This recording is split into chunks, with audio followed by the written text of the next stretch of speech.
Hello everyone, इस video में हम 10th क्लास साइंस के लेसन 6 लाइफ प्रोसेस के क्वेश्चन आंसर्स करेंगे। इस वीडियो में वो क्वेश्चन आंसर्स करेंगे जो लेसन के लास्ट में आते हैं। लेसन के बीच में आने वाले क्वेश्चन आंसर्स के लिए अलग से वीडियो आप उसमें देख सकते हैं।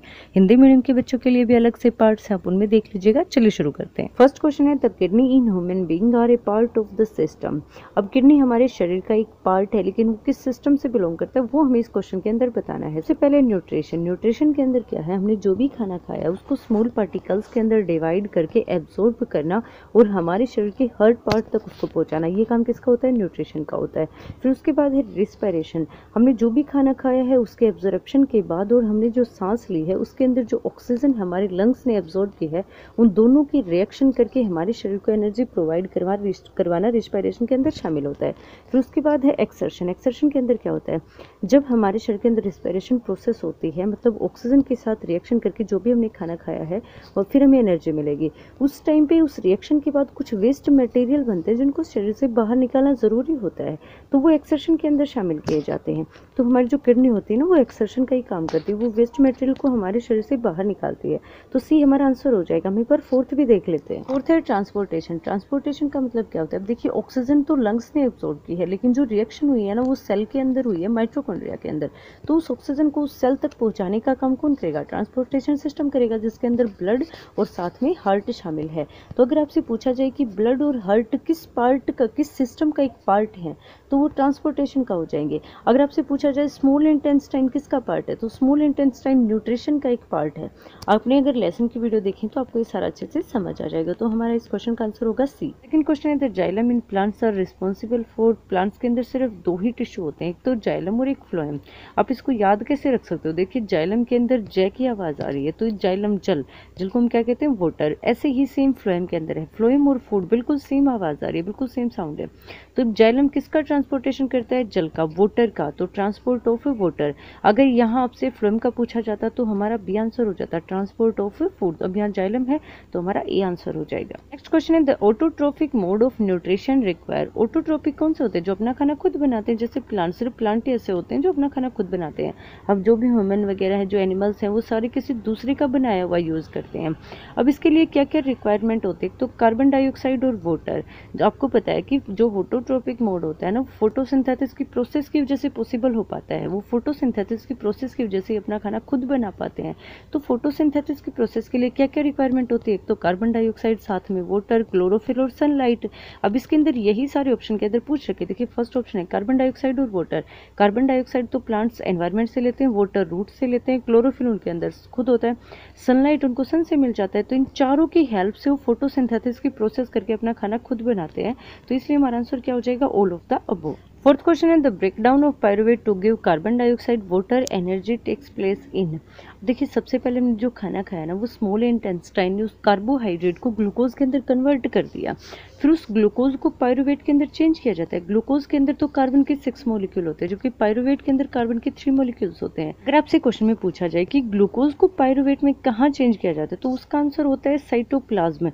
हमारी सेल के अंदर एक लिक्विड की फॉर्म में भरा हुआ होता है, जिसके अंदर सारे के सारे पार्ट होते हैं, एक तरह से वो तैरते रहते हैं वो पार्ट्स। तो ग्लूकोज को पायरुवेट के अंदर तो साइटोप्लाज्म के अंदर कन्वर्ट किया जाएगा, लेकिन उस पायरुवेट को कार्बन डाइऑक्साइड, वाटर और साथ में एनर्जी में कहाँ चेंज किया जाएगा? तो उसका आंसर होता है माइटोकॉन्ड्रिया के अंदर।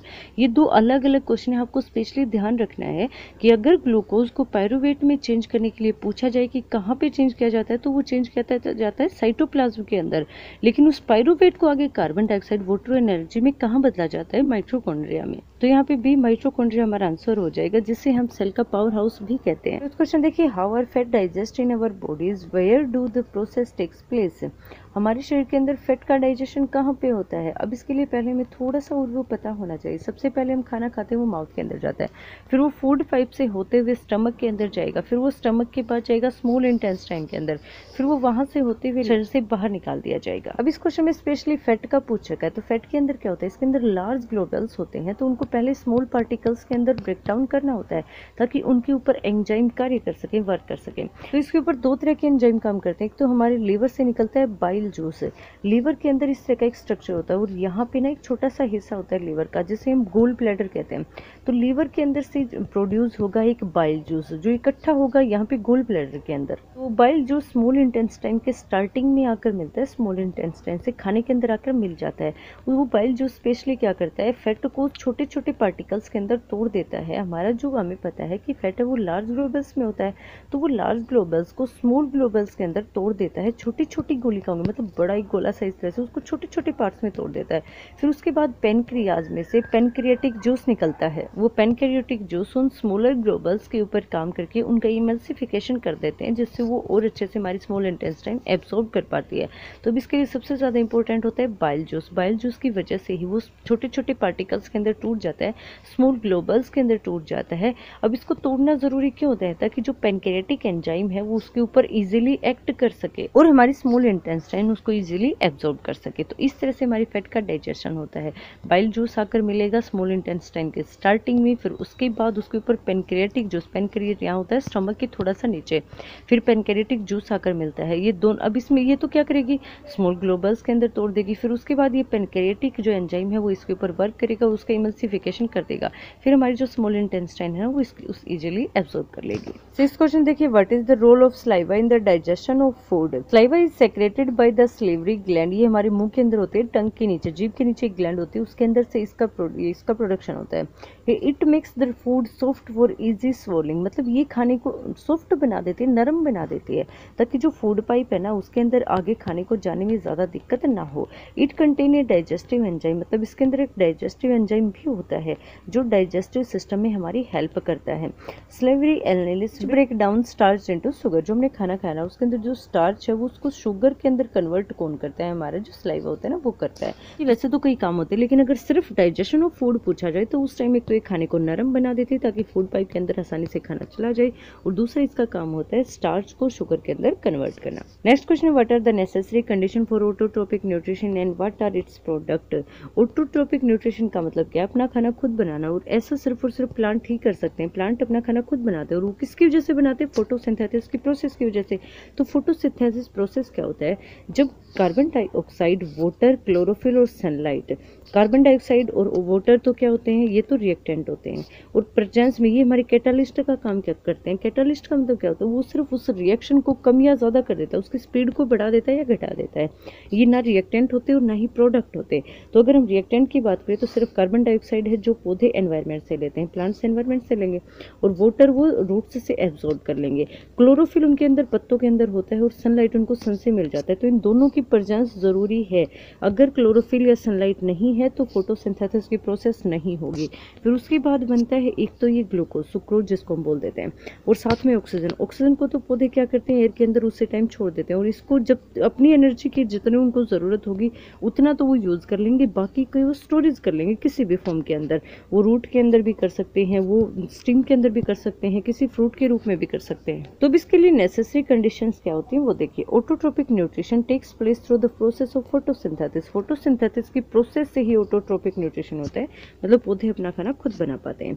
कार्बन डाइऑक्साइड चाहिए, वाटर चाहिए, क्लोरोफिल चाहिए, और साथ में सनलाइट। ये चारों के चारों कंपलसरी हैं। अगर इनमें से कोई एक भी नहीं है ना तो फोटोसिंथेसिस की प्रोसेस नहीं होगी। और कार्बोहाइड्रेट और ऑक्सीजन फोटोसिंथेसिस के प्रोडक्ट होते हैं। प्रोडक्ट मतलब लास्ट में जो रिजल्ट हमें मिला है। तो एक तो कार्बोहाइड्रेट जो उसके अंदर स्टोर हो जाता है, फिर हम उसका खाना खाने के रूप में उसको खा लेते हैं, और साथ में ऑक्सीजन, ऑक्सीजन को एनवायरनमेंट में उसी टाइम पे छोड़ दिया जाता है। नेक्स्ट क्वेश्चन देखिए, what are the difference between aerobic and anaerobic respiration, name some organism that use for anaerobic mode of respiration. Aerobic respiration के अंदर ऑक्सीजन की प्रेजेंस होती है, एयर की प्रेजेंस होती है, जबकि इसके अंदर एयर की प्रेजेंस नहीं होती। It occur in the presence of oxygen. ये हमारे शरीर के अंदर ऑक्सीजन की प्रेजेंस के अंदर रेस्पिरेशन होता है, तो हमारे शरीर में एरोबिक रेस्पिरेशन होता है। आगे हम कह सकते हैं कि it involve the exchange of gases between the organism and the outsider environment. हम जो ऑक्सीजन लेते हैं ना वो कहाँ से लेते हैं, जो आउटसाइड एनवायरनमेंट है उसी से तो लेते हैं। तो जो भी ऑर्गेनिज्म होगा वो कोई भी हो सकती है, प्लांट वगैरह हो सकते हैं, हमारा हमारा शरीर हो सकता है या कोई भी और अदर एनिमल हो सकता है, तो वो सारे के सारे आउटसाइड का जो एनवायरनमेंट है ना वहाँ से ऑक्सीजन लेंगे और फिर उनके शरीर के अंदर रेस्पिरेशन की प्रोसेस हो जाएगी। उसके बाद it occur in cytoplasm and mitochondria. हम पीछे क्वेश्चन में पढ़ चुके हैं कि जब ग्लूकोज पायरुवेट के अंदर चेंज होगा तो वो साइटोप्लाज्म के अंदर चेंज होगा, फिर वो पायरुवेट आगे जाकर कार्बन डाइऑक्साइड, वाटर और साथ में एनर्जी के अंदर कन्वर्ट होगा, तो उस टाइम वो माइटोकॉन्ड्रिया के अंदर कन्वर्ट होगा। तो इसकी प्रोसेस कहाँ पे होती है? जो एरोबिक रेस्पिरेशन है वो माइटोकॉन्ड्रिया और साइटोप्लाज्म के अंदर होता है। It always release carbon dioxide and water. हमारे शरीर के अंदर जो ऑक्सीजन की प्रेजेंस में एरोबिक रेस्पिरेशन होता है तो उसके अंदर हमें पता है प्रोडक्ट कौन से बनते हैं, तो कार्बन डाइऑक्साइड जिसको हम लंग्स की हेल्प से बाहर निकाल देते हैं और वाटर का हम यूज कर लेते हैं। आगे है large amount of energy. Aerobic respiration के अंदर एनर्जी बहुत ज्यादा प्रोड्यूस होती है। हम जितने भी काम करते हैं ना वो सारी इसी एनर्जी के थ्रू करते हैं। अनएरोबिक के अंदर इन सब के ऑपोजिट हो जाएंगे। ऑक्सीजन एब्सेंस होती है, इसके अंदर प्रेजेंस होती है, इसके अंदर एब्सेंस हो जाएगी। इसके अब एक बात बताइए, जब ऑक्सीजन का यूज ही नहीं हुआ, किसी गैस का यूज नहीं हुआ है, तो एक्सचेंज कहाँ से होगा? गैसेज का एक्सचेंज तो होगा ही नहीं। इसके अंदर गैसेज का एक्सचेंज जो होगा वो एनवायरनमेंट से होगा। हम ऑक्सीजन ले रहे हैं और कार्बन डाइऑक्साइड छोड़ रहे हैं, तो वो किससे हो रहे हैं? वो जो आउटसाइड एनवायरनमेंट है उसी से तो कर रहे हैं। अब इसके अंदर गैसेज का यूज ही नहीं हो रहा है तो कोई भी एक्सचेंज नहीं होगा।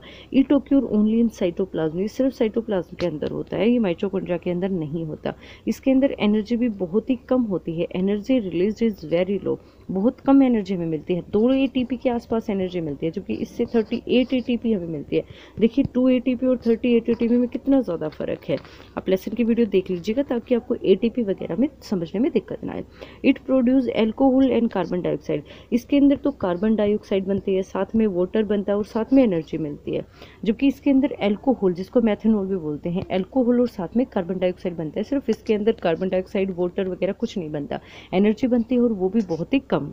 अगर हम बात करें एनारोबिक रेस्पिरेशन कहाँ पे होता है, तो वो root of some waterlogged plants है, बहुत सारी पौधों की जड़ों के अंदर होता है। Some parasite worms, animal muscles, some micro organism, yeast वगैरह के अंदर होता है। जैसे कोई चीज़ सड़ाई वगैरह जाती है ना शराब वगैरह बनाने के लिए या कुछ और करने के लिए, तो उस टाइम पे इसका यूज़ किया जाता है। एनिमल्स के मसल्स के अंदर होता है। पैरासाइट जो वर्म्स होते हैं, कीड़े वगैरह, उन सब के अंदर इसका यूज़ होता है। नेक्स्ट क्वेश्चन देखिए, how are the alveoli design to maximise the exchange of gases. हमारे लंग्स के अंदर जो एलिवियोलीज होती है ना वो किस तरह से डिज़ाइन की जाती है कि ज़्यादा से ज़्यादा गैसेज का एक्सचेंज हो सके। देखिए उनका जो स्ट्रक्चर होता है ना वो कुछ ऐसा होता है। इसके चारों तरफ यहाँ ब्लड वेसल्स होते हैं। इस तरफ से जो ब्लड आता है ना उसके अंदर कार्बन डाइऑक्साइड मिली हुई होती है। जो सांस ली है ना बाहर से, उसके अंदर कार्बन डाइऑक्साइड सिर्फ 0.03% ही होती है, जबकि यहाँ पे कार्बन डाइऑक्साइड ज़्यादा है। और हमने जो सांस लिया है उसके अंदर ऑक्सीजन ज़्यादा है, कार्बन डाइऑक्साइड कम है।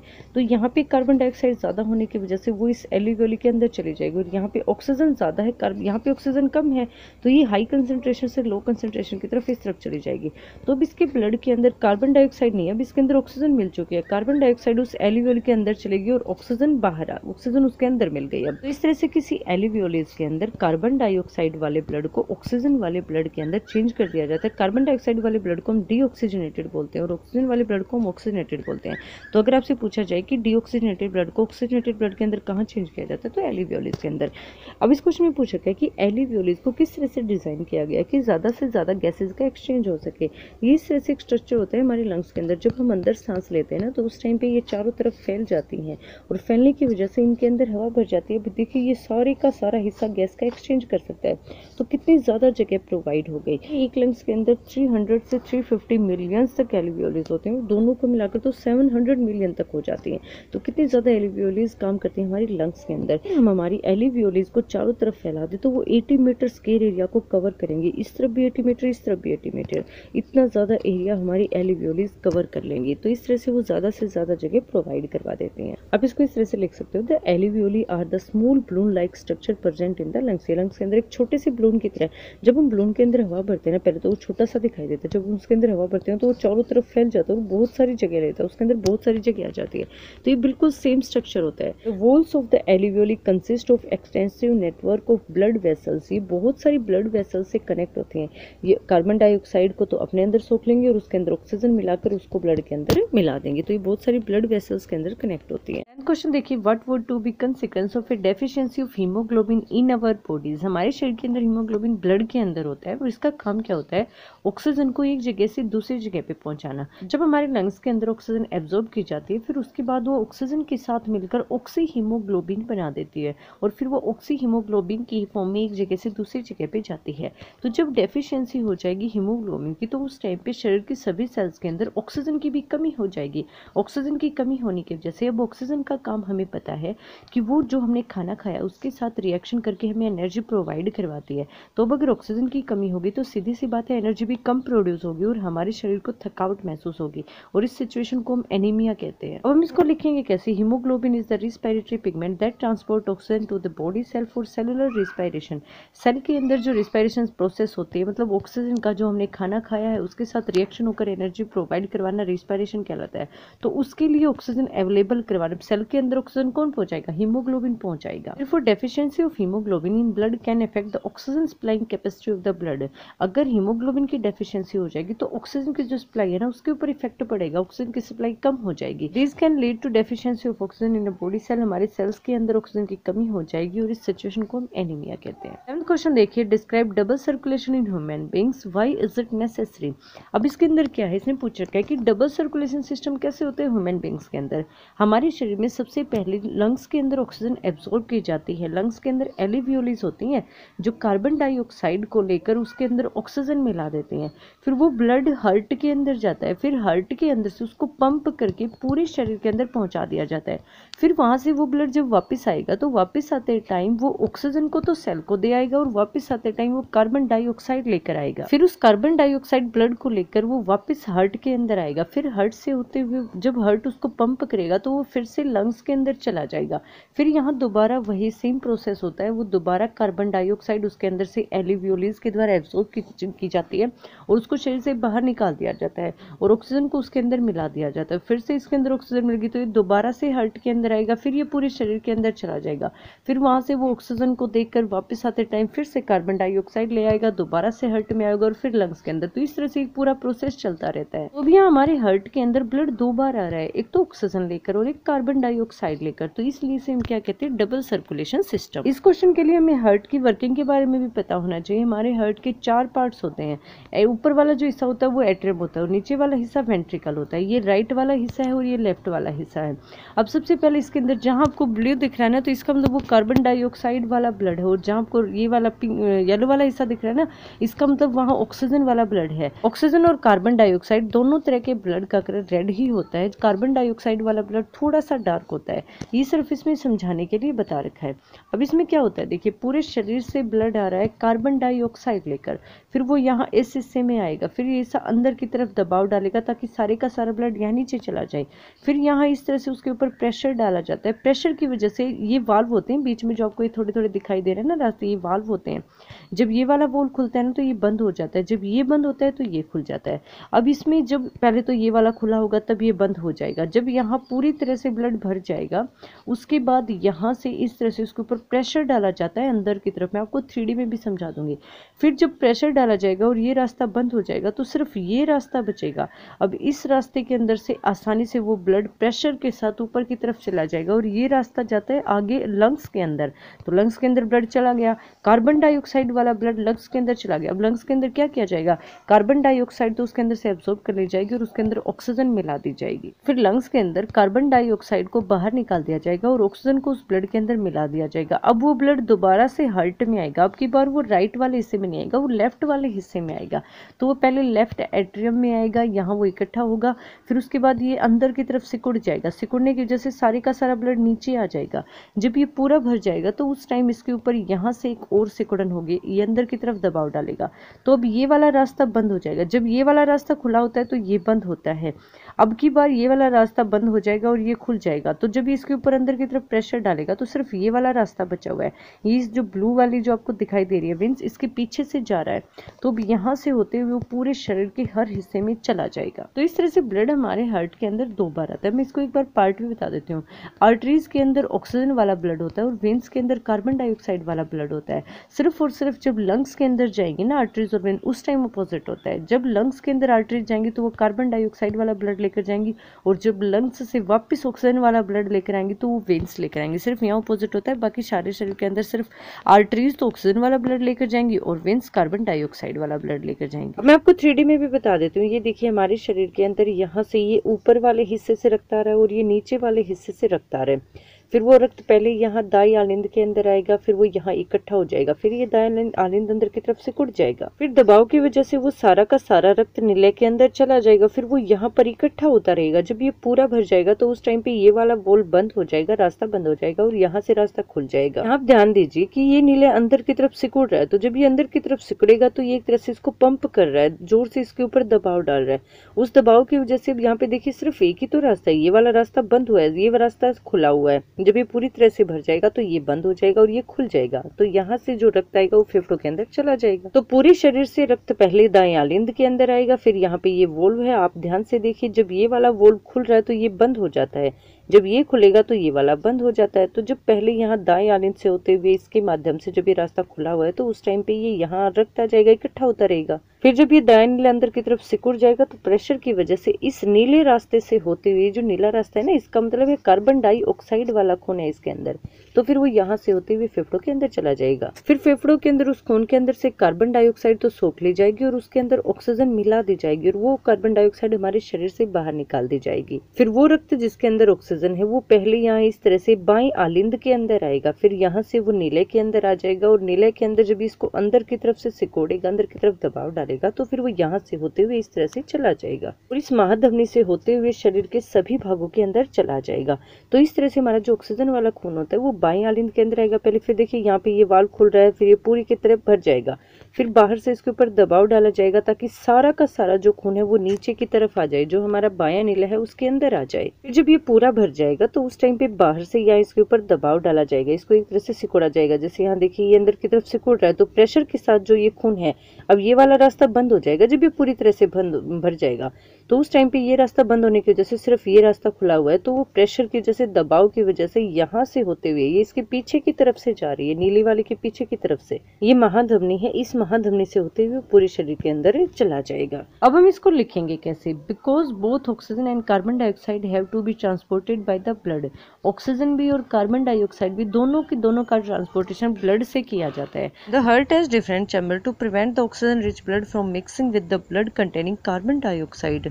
हार्ट के 4 चैम्बर क्यों होते हैं, ताकि ऑक्सीजन वाले ब्लड को और कार्बन डाइऑक्साइड वाले ब्लड को अलग अलग रखा जा सके। अगर ये दोनों आपस में मिक्स हो जाएंगे ना तो उस टाइम पे हमारे शरीर ऑक्सीजन को अच्छे तरह से अब्सॉर्ब नहीं कर पाएगा। आगे है oxygen rich blood from the lungs comes to the thin walled upper chamber of the heart on the left.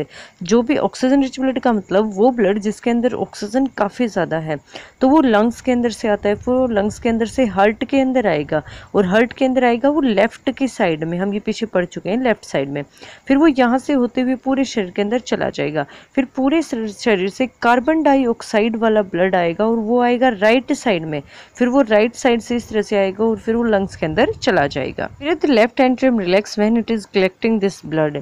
Left atrium के अंदर क्या होता है, ऊपर पहले उसके अंदर ब्लड आता रहेगा, फिर वो एक तरफ अंदर की तरफ प्रेशर डालेगा ताकि सारे का सारा नीचे वेंट्रिकल के अंदर चला जाए, फिर वहां से वो वेंट्रिकल भी अंदर की तरफ प्रेशर डालता है ताकि प्रेशर के बाद वो पूरे शरीर के अंदर हर सेल तक पहुंच जाए। जब लंग्स से ब्लड आता है ना तो उस टाइम पे जो वेंट्रिकल है वो एक्सपेंड हो जाते हैं, मतलब चारों तरफ फैल जाते हैं ताकि ज्यादा से ज्यादा ब्लड उसके अंदर आ सके, so that the blood is transferred to it. When the muscular left ventricle contract in its turn the blood is pumped out of the body. जब वो अंदर की तरफ सिकुड़ते हैं ना तो उस टाइम पे ब्लड पूरे शरीर के अंदर पहुंच जाता है।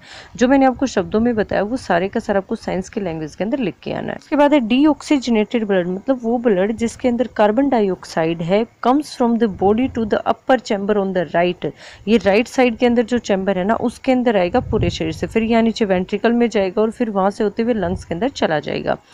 एज इट एक्सपेंड, वो क्या हो जाती है, जब ये नीचे वाला इसके अंदर जब ब्लड आएगा ना तो ये नीचे वाला वेंट्रिकल पूरी तरह से एक्सपेंड हो जाता है, फैल जाता है ताकि ज्यादा से ज्यादा ब्लड आ सके। जैसे लेफ्ट साइड में था बिल्कुल सेम प्रोसेस इसके अंदर होता है। This transfer blood to the right ventricle which is turn pump it into the lungs for oxygenation. ये क्या करता है, उस ब्लड को लंग्स के अंदर भेज देता है पंप के साथ ऑक्सीजनेशन के लिए, मतलब उसके अंदर से कार्बन डाइऑक्साइड ताकि एब्सॉर्ब करके बाहर निकाली जा सके और उसके अंदर ऑक्सीजन मिलाई जा सके। During this process blood goes twice through the heart. इस पूरी प्रोसेस के अंदर हर्ट 2 बार आता है, that's why it is known as double circulation, इसलिए हम इसको डबल सर्कुलेशन सिस्टम बोलते हैं। अब क्वेश्चन में आगे पूछ रखा है कि डबल सर्कुलेशन सिस्टम नेसेसरी क्यों है, तो उसके बारे में देखिए। The separation of oxygenated and deoxygenated blood allow a more efficient supply of oxygen to the body. अब मान लीजिए मेरे पास यहाँ एक जगह है, इसके अंदर ऑक्सीजन भी है और कार्बन डाइऑक्साइड भी है, तो क्या ऑक्सीजन हमें ज़्यादा अवेलेबल हो पाएगी? नहीं, क्योंकि कार्बन डाइऑक्साइड साथ में मिली हुई है। लेकिन मेरे पास एक ऐसा कोई सिलेंडर, कोई जगह है जहाँ पे सिर्फ और सिर्फ ऑक्सीजन ही है, तो अब हमें प्योर ऑक्सीजन मिलेगी, कोई दिक्कत नहीं आएगी। तो अगर दोनों के दोनों ब्लड आपस में मिल जाएंगे ना, तो हमारी बॉडी सेल्स के अंदर ऑक्सीजन की सप्लाई में दिक्कत आ जाएगी, तो इसलिए इन दोनों को अलग अलग करना जरूरी है। This efficient system of oxygen supply is very useful in warm blooded animal. Warm blooded animal और कोल्ड ब्लडेड एनिमल दो तरह के होते हैं। वार्म ब्लडेड क्या होते हैं? जो आसपास के एनवायरनमेंट के अकॉर्डिंग टेम्परेचर के अंदर चेंज कर सकते हैं, अपने शरीर का टेम्परेचर को कम या ज़्यादा कर सकते हैं। जैसे हम पसीने के अंदर काम करें तो उस टाइम पे हमारे शरीर का टेम्परेचर इंक्रीज हो जाता है, उस टाइम हमारे शरीर से पसीना निकलता है, ताकि वो पसीना हमारे शरीर से हीट एनर्जी लेकर आउटर एरिया में जो भी अपने आसपास का एनवायरनमेंट है वहाँ चला जाएगा। अब हमारे शरीर से हीट एनर्जी बाहर निकली है तो हमें ठंडक महसूस होगी, तो उस टाइम पे हमारा शरीर ठंडा हो जाएगा। ऐसे ही सेम जब हमारा टेम्परेचर कम होता है ना, हमारे शरीर को गर्माहट की ज़रूरत होती है, तो वैसे ही सेम कर सकता है। अब हमारे शरीर को टेम्परेचर मेंटेन करने के लिए ज़्यादा एनर्जी की रिक्वायरमेंट होती है, और वो ज़्यादा एनर्जी हमें ऑक्सीजन से मिलती है। तो अगर ऑक्सीजन और कार्बन डाइऑक्साइड दोनों होंगी तो हमें इतनी ज़्यादा ऑक्सीजन नहीं मिल पाएगी जितनी ऑक्सीजन की हमें ज़रूरत है, तो इसलिए ऑक्सीजन और कार्बन डाइऑक्साइड वाले ब्लड को अलग अलग रखना जरूरी होता है। 12th क्वेश्चन देखिए, what are the difference between the transport of material in xylem and phloem. Xylem और फ्लोएम दो अलग अलग टिश्यू होते हैं प्लांट्स के अंदर। जाइलम का काम क्या होता है? वाटर का ट्रांसपोर्ट करना एक जगह से दूसरी जगह पे, और फ्लोएम का काम होता है फूड को ट्रांसफर करना। अब एक बात बताइए आप, वाटर जो होता है ना, वो सिर्फ और सिर्फ रूट्स से बाकी प्लांट्स के जितने भी पार्ट्स है ना उसके अंदर जाएगा, तो इसकी सिर्फ एक ही डायरेक्शन होती है, जबकि फूड की कोई भी डायरेक्शन हो सकती है। तो फ्लोएम टिश्यू मैनी डायरेक्शंस के अंदर काम करता है, जबकि जाइलम टिश्यू सिर्फ और सिर्फ वन डायरेक्शन के अंदर ही काम करेगा। अब इसके अंदर क्या होता है फ्लोएम के अंदर, ये तो हमें पता चल गया। देखिए, किसी भी प्लांट्स को फोटोसिंथेसिस की प्रोसेस करने के लिए वाटर बहुत ज़रूरी होता है, वाटर और मिनरल्स। तो उसको मिलते कहाँ से? वो होते हैं सॉइल के अंदर, मिट्टी के अंदर।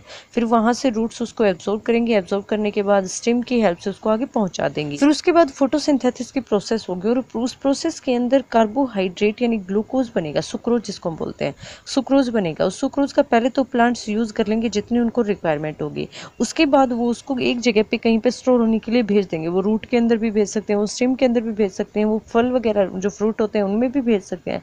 तो किसी भी एक जगह वो उसको स्टोर कर लेंगे। एक एक करके हम ये देख लेते हैं कि दो ये काम कैसे करते हैं। जो मेरा जाइलम होता है ना, वो मान लीजिए देखिए इस तरह से सारी की सारी सेल एक दूसरे के साथ जुड़ी हुई हैं।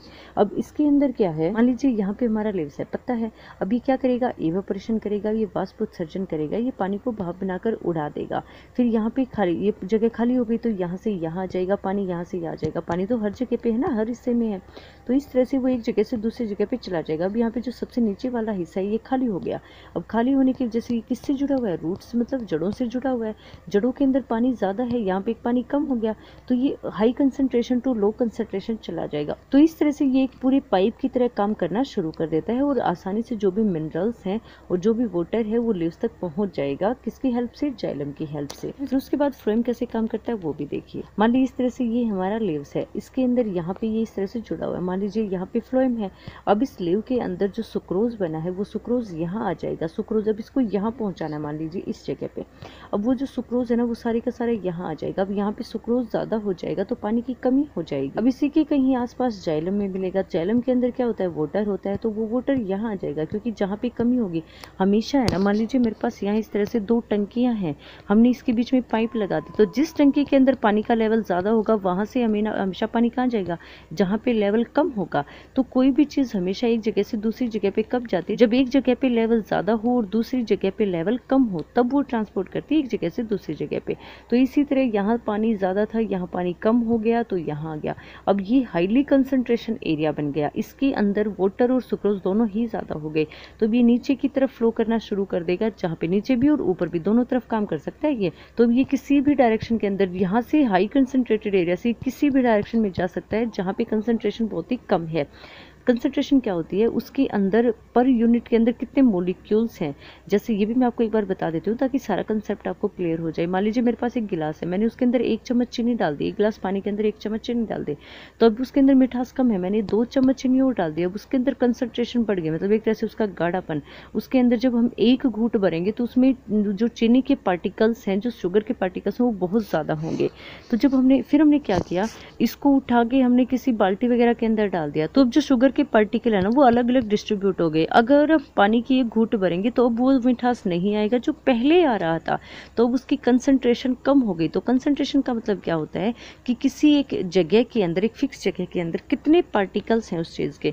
तो अब यहाँ पे कंसंट्रेशन ज़्यादा है, यहाँ पे कंसंट्रेशन कम है, तो इस वजह से वो एक जगह से दूसरी जगह पे फ्लो होना शुरू कर देगा। जब वो यहाँ से होकर गुजरेगा तो यहाँ पे भी तो कंसंट्रेशन कम है, तो वो आसानी से यहाँ आ जाएगा। तो इस तरह से फ्लोएम एक जगह से दूसरी जगह पर आसानी से पहुंचा देता है। अब हम इसको इस तरह से लिख सकते हैं, xylem tissue help in the transport of water and minerals. तो जाइलम टिश्यू क्या करता है, वाटर और साथ में मिनरल्स का ट्रांसपोर्टेशन करता है। फ्लोएम क्या करेगा, tissue help in the transport of food, ये फूड के ट्रांसपोर्टेशन में हेल्प करता है। फिर उसके बाद water is transported upward from the root to other parts से। ये जाइलम क्या करता है, वाटर को रूट से एब्जॉर्ब करता है और फिर उसके बाकी के सभी पार्ट्स के अंदर भेज देता है। फ्लोएम क्या करता है, phloem is transported in both upward and downward, ये किसी भी डायरेक्शन के अंदर भेज सकता है। अब मान लीजिए मेरे पास गन्ना है, वो गन्ना क्या करेगा, उसके यहाँ पे लीव्स है तो वो नीचे की तरफ भेजेगा, या फिर हम किसी फल वगैरह फ्रूट के अंदर कर रहे हैं तो उस टाइम पे वो ऊपर की तरफ भी भेज सकता है, नीचे की तरफ भी। तो ये दोनों डायरेक्शन में काम कर सकता है, अपवर्ड भी और डाउनवर्ड भी। जबकि जाइलम सिर्फ और सिर्फ अपवर्ड काम करेगा, वो कभी भी डाउनवर्ड काम नहीं करेगा। फिर उसके बाद transport in xylem comes with the help of simple physical process of transpiration pull. हमने अभी भी बात की है कि इस तरह से ऊपर के हिस्से में जब यहाँ पे खाली जगह हो जाएगी इवेपोरेशन की वजह से, तो उस टाइम पे ये वाले इसकी जगह ले लेगा, ये इसकी जगह से ले लेगा, तो ये किसकी तरह, एक पाइप की तरह काम करना शुरू कर देगा। तो इसको हम बोलते हैं ट्रांसपीरेशन पुल। जबकि जो फ्लोएम वाला पार्ट होता है ना, वो कैसे काम करता है, वो high concentration to low concentration काम करता है। तो transport of food in phloem required energy to the form of ATP. इसके अंदर क्या है, देखिए सबसे पहले कि हर प्लांट्स के अपने कुछ रिक्वायरमेंट्स होती हैं। तो जो सुक्रोज बनेगा ना, उस सुक्रोज का पहले तो वो प्लांट यूज करेगा जितनी उसकी रिक्वायरमेंट होगी, फिर बाकी जो भी बचा हुआ है ना उसको वो स्टोर कर लेगा एटीपी की फॉर्म में। कभी भी एनर्जी स्टोर होती है, वो कोई हम काम करते हैं, हम किससे करते हैं, एनर्जी से करते हैं। ऐसे ही पौधों को भी, प्लांट्स को भी अपना काम करने के लिए एनर्जी की जरूरत होती है, तो वो उसको किस में स्टोर कर लेते हैं, एटीपी में स्टोर कर लेते हैं। उसके बाद 13 question, compare the functioning of alveoli in the lungs and nephron in the kidney with respect to their structure and functioning. अब इसके अंदर है कि लंग्स के अंदर एलिवियोली काम करती है, इसकी बेसिक यूनिट होती है, और ऐसे ही किडनी की बेसिक यूनिट नेफ्रॉन होती है। तो दोनों का हम कंपेयर करें तो कौन कौन से फंक्शन और स्ट्रक्चर उनके मिलते हैं, नहीं मिलते हैं, तो हमें दोनों की कंपेरिजन करना है। तो उसके लिए पहले हमें पता होना चाहिए कि दोनों काम कैसे करते हैं। एलिवियोली का स्ट्रक्चर इस तरह से होता है कि वो ब्लड वेसल से कनेक्ट होती है। इस तरफ से जो ब्लड आ रहा है ना, वो पूरे शरीर से आ रहा है, कार्बन डाइऑक्साइड उसके अंदर ज्यादा है। अब हमने जो सांस लिया ना है बाहर से, उसके अंदर कार्बन डाइऑक्साइड सिर्फ 0.03% है। तो यहाँ पे कार्बन डाइऑक्साइड ज्यादा होने की वजह से वो यहाँ आ जाएगी, हाई कंसंट्रेशन से लो कंसंट्रेशन। फिर हमने जो सांस लिया ना, उसके अंदर ऑक्सीजन 20% है, यहाँ पे ऑक्सीजन कम होने की वजह से वो हाई कंसंट्रेशन से लो कंसंट्रेशन, बिल्कुल सेम सिचुएशन बन जाएगी, यहाँ आ जाएगी। तो कार्बन डाइऑक्साइड यहाँ चलेगी और ऑक्सीजन यहाँ आ गई, तो कार्बन डाइऑक्साइड को ये एलिवियोलीज एब्जॉर्ब करके शरीर से बाहर निकाल देंगे और ऑक्सीजन को यहाँ भेज देंगे। तो इस तरह से ये जो ब्लड है ना, ये डीऑक्सीजनेटेड ब्लड से ऑक्सीजनेटेड ब्लड के अंदर कन्वर्ट हो जाता है, मतलब कार्बन डाइऑक्साइड वाले ब्लड से ऑक्सीजन वाले ब्लड के अंदर चेंज हो जाता है। तो इस तरह से तो एक एलिवियोलीज काम करती है। हम देखते हैं नेफ्रॉन कैसे काम करता है। Sir basic filtering unit of kidney, kidney के अंदर सबसे बेसिक यूनिट की अगर हम बात करें तो वो नेफ्रॉन ही होता है। फिल्टरिंग से हमारा मतलब क्या है, ये ब्लड के फिल्टर का काम करता है, तो इसलिए फिल्टरिंग यूनिट हो जाएगी। एक करके इसके पार्ट देख लेते हैं। नेफ्रॉन के अंदर ये जो हिस्सा होता है ना, ग्लोमेरुलर कैप्सूल का होता है। इसी के अंदर से जो ब्लड है वो एंट्री करता है। इस तरह से यहाँ से ब्लड आएगा, फिर वो इसके अंदर यहाँ आ जाएगा, यहीं से फिल्ट्रेशन का काम शुरू हो जाता है। फिर यहाँ से फिल्ट्रेशन के बाद यहाँ ये सारा हिस्सा एब्जॉर्ब कर लिया जाएगा, ब्लड का काफ़ी सारा हिस्सा एब्जॉर्ब कर लिया जाता है इसके अंदर। फिर उसके बाद यहाँ से होते हुए वो ब्लड इस तरह से इस पूरे स्ट्रक्चर के अंदर आता है। अब इस पूरे स्ट्रक्चर का काम क्या है, यहाँ जब फिल्ट्रेशन का काम शुरू हुआ तो उस टाइम पे बहुत सारा हिस्सा ब्लड का एब्जॉर्ब कर लिया गया। उस टाइम पे उसके साथ काफ़ी ज़्यादा पानी भी चला गया और भी बहुत सारे न्यूट्रिशन जो ज़रूरी थे, लेकिन वो भी एब्जॉर्ब कर लिए। तो उसके लिए आगे ये इस तरह का स्ट्रक्चर है। ये क्या करेगा, जब इस के अंदर से ब्लड फ्लो करेगा तो उस टाइम पे जो भी एक्स्ट्रा वाटर है उसको ये दोबारा से एब्जॉर्ब कर लेगा। फिर उसके बाद जब इसके अंदर से सभी के सभी न्यूट्रिशन वगैरह एब्जॉर्ब कर लिए जाएंगे, जो भी एक्स्ट्रा वाटर है वो भी एब्जॉर्ब कर लिया जाएगा, तो फिर वो यहाँ से होते हुए इस तरह से इस कलेक्टिंग डक्ट के अंदर आ जाता है। जैसे बहुत सारे नेफ्रॉन है और हर नेफ्रॉन के साथ एक कलेक्टिंग डक्ट होती है, तो इस तरह से सारे का सारा जो भी वेस्ट मटेरियल है वो एक जगह पे इकट्ठा हो जाएगा और फिर उसको शरीर से बाहर निकाल दिया जाएगा। तो इस तरह से लिख सकते हैं alveolus are tiny balloon like structure present inside the lung. ये क्या होती है? बलून की तरह का एक स्ट्रक्चर होता है। जैसे बलून के अंदर जब हम हवा उसके अंदर डालते हैं तो वो चारों तरफ फैल जाता है, ऐसे भी एलिवियोलिस फैल जाते हैं ताकि ज्यादा से ज्यादा जगह प्रोवाइड की जा सके ऑक्सीजन के एब्जॉर्प्शन के लिए। Nephron are tubular structure present inside the kidney. ये ट्यूब की तरह का एक स्ट्रक्चर होता है जिसके अंदर से ब्लड एक तरह से छन कर जाता है, जो भी इम्प्योरिटी होती है ना वो उसके अंदर रह जाती है, बाकी का ब्लड प्योर होकर ब्लड वेसल्स के अंदर दोबारा से भेज दिया जाता है। उसके बाद the wall of alveolus are 1 cell thick and contain all extensive network of the blood capillaries. ये इस तरह से होती हैं कि इनके अंदर ब्लड कैपिलरीज से कनेक्टेड होती हैं ताकि कार्बन डाइऑक्साइड वाले ब्लड को ऑक्सीजन वाले ब्लड के अंदर कन्वर्ट किया जा सके।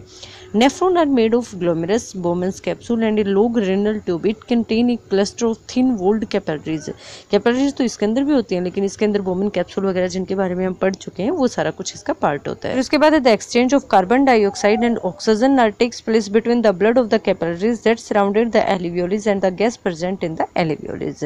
तो एलिवियोलिस ये क्या करती हैं? ऑक्सीजन और कार्बन डाइऑक्साइड का एक्सचेंज कर देती हैं। वो कार्बन डाइऑक्साइड तो उस ब्लड के अंदर से एब्जॉर्ब करके बाहर निकाल देंगे और ऑक्सीजन उसके अंदर मिला देंगी। अब इसके अंदर क्या होता है? The blood enter the kidney through the renal artery. जो मैंने आपको अभी बोलकर बताया वो सारा कुछ है। तो सबसे पहले जो हमारा सबसे बाहर वाला हिस्सा होता है उसके अंदर जो ग्लैमेरुलस होता है उसके अंदर ब्लड एंटर करता है, फिर यहाँ उसका फिल्ट्रेशन स्टार्ट हो जाता है, फिर वो आगे कैप्सूल से जो हमारा हेनली लूप होता है ना उसके अंदर आएगा, फिर यहाँ से वो कलेक्टिंग डक्ट में चला जाएगा और वहां से होते हुए उसको शरीर से बाहर निकाल दिया जाएगा। वीडियो को पॉज करके इसे अच्छे से पढ़ सकते हो, वही सारी प्रोसेस लिख रखी जो मैंने आपको समझा दिया। आई होप आपको सारे क्वेश्चन से समझ आ गए होंगे। अगर आपने अभी तक चैनल को सब्सक्राइब नहीं किया तो चैनल को सब्सक्राइब कर लीजिए। Thank you very much.